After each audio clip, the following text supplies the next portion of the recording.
Porque non é só o idioma o que está ameazado, senón a nosa propia capacidade lingüística, sexa cal sexa o idioma que falemos.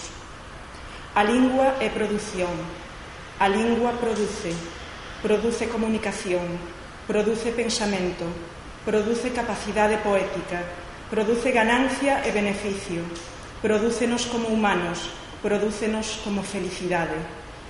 A lingua é produción. De aí os intentos do capital por privatizar a lingua, por deixarnos sen palabras. A lingua, calquera lingua no capital, tende o esvaecemento, tende a converterse en algo que se consume, en algo que xa non producimos os falantes, senón o capital, no seu intento de privatizarnos, produce para nós. No capital, os creadores da lingua, os falantes, pasan a ser consumidores. A lingua, calquera lingua no capital, pasa a ser un produto de consumo, o mesmo que calquera outra mercadoría. Lingua, servidume lingüística, capital killer, asasina.